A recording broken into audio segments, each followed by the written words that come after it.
Chandru Lamani lock ಬಿಜೆಪಿಗರಿಗೆ ಕಾಲೆಳೆದ Kharge 24 ಗಂಟೆ ಆಯ್ತಲ್ಲ BJP ನಾಯಕರು ಮಾತನಾಡಿ ಎಂದಿದ್ದಾರೆ. ಚಂದ್ರು ಲಮಾಣಿ ಲಾಕ್ ಬಿಜೆಪಿಗರ ಕಾಲೆಳೆದಂತ ಖರ್ಗೆ 24 ಗಂಟೆ ಆಯ್ತು ಬಿಜೆಪಿ ನಾಯಕರು ಮಾತನಾಡಲಿ, ಮಾಹಿತಿ ಇಲ್ಲ ತರಿಸ್ಕೊಂಡೆ ನೋಡ್ತೇನೆ ಅಂದ್ರು. ಎಐ ಸಮಿಟ್ ಪ್ರೊಟೆಸ್ಟ್ ಬಗ್ಗೆ ಸುದ್ದಿಗೋಷ್ಠಿ ಮಾಡಿದ್ರು. ಅವಾಗ ದೆಹಲಿಯಿಂದ ಮಾಹಿತಿ ಬಂದಿತ್ತಾ ನಿಮಗೆ? ಇವಾಗ ಶಿರಹಟ್ಟಿಯಿಂದ ಇನ್ನೂ ಮಾಹಿತಿ ಬಂದಿಲ್ವಾ? ಬೆಂಗಳೂರಿನಲ್ಲಿ ಸಚಿವ ಪ್ರಿಯಾಂಕ್ ಖರ್ಗೆ ವಾಗ್ದಾಳಿ ಮಾಡಿದ್ದಾರೆ.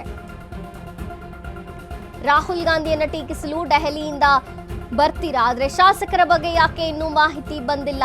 ಈ ಪ್ರಶ್ನೆಗೆ ವಿಜಯೇಂದ್ರ ಅಶೋಕ್ ಉತ್ತರ ಕೊಡ್ಲಿ ಅಂತ ಹೇಳಿದ್ದಾರೆ. ದೊಡ್ಡದಾಗಿ ವಿಧಾನಸೌಧದಲ್ಲಿ ಧರಣಿ ಮಾಡಿದ್ರಲ್ಲ,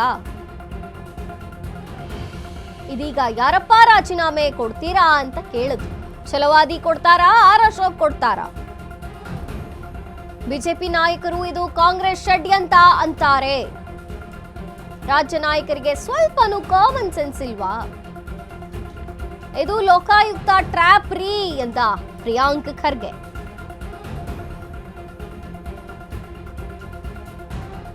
ಚಂದ್ರು ಲಮಾಣಿ ಪ್ರಕರಣಕ್ಕೆ ಸಂಬಂಧಪಟ್ಟಂತೆ ಈಗ ಪ್ರಿಯಾಂಕ್ ಖರ್ಗೆ ಮಾತನಾಡಿರುವಂತದ್ದು. ಬಿಜೆಪಿ ಅವ್ರಿಗೆ ಕೇಳಿ. ನಿನ್ನೆ ನಾನು ಅವ್ರ ಕಮೆಂಟ್ಗಳು ನೋಡಿದೆ. ಇಲ್ಲ ನಮ್ಗೆ ಇದ್ರ ಬಗ್ಗೆ ಮಾಹಿತಿ ಇಲ್ಲ, ಮಾಹಿತಿಯನ್ನ ತರಿಸ್ಕೊಂಡು ನಾನು ಮಾತಾಡ್ತೀನಿ ಆಯ್ತಾ. ಇವಾಗ 24 ತಾಸು ಆಯ್ತಲ್ಲ. ಈಗ AI ಸಮಿಟ್ನಲ್ಲಿ ಅವ್ರು 4 ಜನ ಯಾರೋ ಕಾಂಗ್ರೆಸ್ ಯೂತ್ ಹುಡುಗರು ಹೋಗಿ ಪ್ರತಿಭಟನೆ ಮಾಡಿದಕ್ಕೆ ಪ್ರೆಸ್ ಕಾನ್ಫರೆನ್ಸ್ ಮಾಡಿದ್ರಲ್ಲ, ಡೆಲ್ಲಿಯಿಂದ ಅಲ್ಲಿಗೆ ಮಾಹಿತಿ ಬರ್ತದೆ. ಬಿಜೆಪಿ ನಾಯಕರಿಗೆ ಶಿರಟ್ಟಿಯಿಂದ ಬಂದಿಲ್ವಂತ ಮಾಹಿತಿಯನ್ನ. ಹೌದಾ ಇಲ್ಲ? ರಾಹುಲ್ ಗಾಂಧಿ ಅವ್ರ ಬಗ್ಗೆ ಟೀಕೆ ಮಾಡಲಿಕ್ಕೆ ಅವರಿಗೆ ಮಾಹಿತಿ ಡೆಲ್ಲಿಯಿಂದ ಬರುತ್ತೆ ಇಮಿಡಿಯೇಟ್ ಆಗಿ. ಅವ್ರ ಶಾಸಕರ ಮಾಹಿತಿ ಯಾಕಿನ್ನ ಬಂದಿಲ್ಲ? ಈ ಪ್ರಶ್ನೆಗೆ ಉತ್ತರ ಕೊಡಬೇಕಾಗಿರೋದು ವಿರೋಧ ಪಕ್ಷದ ನಾಯಕರು, BJPಯ ರಾಜ್ಯಾಧ್ಯಕ್ಷರು, ಕಾಂಗ್ರೆಸ್ ನಾಯಕರಲ್ಲ. ದೊಡ್ಡದಾಗಿ ಪ್ರತಿಭಟನೆ ಮಾಡಿದ್ರಲ್ಲ ಅಪ್ಪ ನೀವು, ಅಹೋರಾತ್ರಿ ಧರಣಿ ಮಾಡಿದ್ರಲ್ಲ ಮೊನ್ನೆ ವಿಧಾನಸೌಧದಲ್ಲಿ RB ತಿಮ್ಮಾಪುರ ಸಾಹೇಬ್ರ ವಿರುದ್ಧ. ಈಗೇನು ಮಾಡ್ತೀರಾ? ಯಾರು ರಾಜೀನಾಮೆ ಕೊಡ್ತೀರಾ? ಈಗ ನಾರಾಯಣ ಸ್ವಾಮಿ ಚೆಲುವಾದಿ ಕೊಡ್ತಾರಾ? ಅಶೋಕ್ ಅವ್ರು ಕೊಡ್ತಾರಾ? ಅಥವಾ ನಮ್ಮ ವಿಜೇಂದ್ರ ಅವ್ರು ಕೊಡ್ತಾರಾ? ಆಮೇಲೆ ಇದು ಕಾಂಗ್ರೆಸ್ಸಿನ ಷಡ್ಯಂತ್ರ ಅಂತ ಹೇಳ್ತಾ ಇದ್ದಾರೆ. ಲೋಕಾಯುಕ್ತ ಟ್ರ್ಯಾಪ್ ರೀ. ಸ್ವಲ್ಪನ ಸಾಮಾನ್ಯ ಪ್ರಜ್ಞೆ ಇಟ್ಕೊಂಡು BJP ನಾಯಕರು ಮಾತನಾಡಿದ್ರೆ ಉತ್ತಮ. ಬಿಜೆಪಿ ಅವ್ರಿಗೆ ಕೇಳಿ. ನಿನ್ನೆ ನಾನು ಅವ್ರ ಕಮೆಂಟ್ಗಳು ನೋಡಿದೆ. ಇಲ್ಲ ನಮ್ಗೆ ಇದ್ರ ಬಗ್ಗೆ ಮಾಹಿತಿ ಇಲ್ಲ, ಮಾಹಿತಿಯನ್ನ ತರಿಸ್ಕೊಂಡು ನಾನು ಮಾತಾಡ್ತೀನಿ ಆಯ್ತಾ. ಇವಾಗ 24 ತಾಸು ಆಯ್ತಲ್ಲ. ಈಗ AI ಸಮಿಟ್ನಲ್ಲಿ ಅವ್ರು 4 ಜನ ಯಾರೋ ಕಾಂಗ್ರೆಸ್ ಯೂತ್ ಹುಡುಗರು ಹೋಗಿ ಪ್ರತಿಭಟನೆ ಮಾಡಿದಕ್ಕೆ ಪ್ರೆಸ್ ಕಾನ್ಫರೆನ್ಸ್ ಮಾಡಿದ್ರಲ್ಲ, ಡೆಲ್ಲಿಯಿಂದ ಅಲ್ಲಿಗೆ ಮಾಹಿತಿ ಬರ್ತದೆ.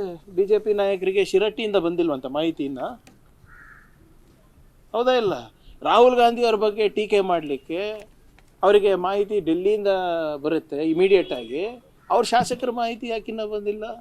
ಈ ಪ್ರಶ್ನೆಗೆ ಉತ್ತರ ಕೊಡಬೇಕಾಗಿರೋದು ವಿರೋಧ ಪಕ್ಷದ ನಾಯಕರು, BJPಯ ರಾಜ್ಯಾಧ್ಯಕ್ಷರು, ಕಾಂಗ್ರೆಸ್ ನಾಯಕರಲ್ಲ. ದೊಡ್ಡದಾಗಿ ಪ್ರತಿಭಟನೆ ಮಾಡಿದ್ರಲ್ಲ ಅಪ್ಪ ನೀವು, ಅಹೋರಾತ್ರಿ ಧರಣಿ ಮಾಡಿದ್ರಲ್ಲ ಮೊನ್ನೆ ವಿಧಾನಸೌಧದಲ್ಲಿ RB ತಿಮ್ಮಾಪುರ ಸಾಹೇಬ್ರ ವಿರುದ್ಧ. ಈಗೇನು ಮಾಡ್ತೀರಾ? ಯಾರು ರಾಜೀನಾಮೆ ಕೊಡ್ತೀರಾ? ಈಗ ನಾರಾಯಣ ಸ್ವಾಮಿ ಚೆಲುವಾದಿ ಕೊಡ್ತಾರಾ? ಅಶೋಕ್ ಅವ್ರು ಕೊಡ್ತಾರಾ? ಅಥವಾ ನಮ್ಮ ವಿಜೇಂದ್ರ ಅವ್ರು ಕೊಡ್ತಾರಾ? ಆಮೇಲೆ ಇದು ಕಾಂಗ್ರೆಸ್ಸಿನ ಷಡ್ಯಂತ್ರ ಅಂತ ಹೇಳ್ತಾ ಇದ್ದಾರೆ. ಲೋಕಾಯುಕ್ತ ಟ್ರ್ಯಾಪ್ ರೀ. ಸ್ವಲ್ಪನ ಸಾಮಾನ್ಯ ಪ್ರಜ್ಞೆ ಇಟ್ಕೊಂಡು BJP ನಾಯಕರು ಮಾತನಾಡಿದ್ರೆ ಉತ್ತಮ. ಬಿಜೆಪಿ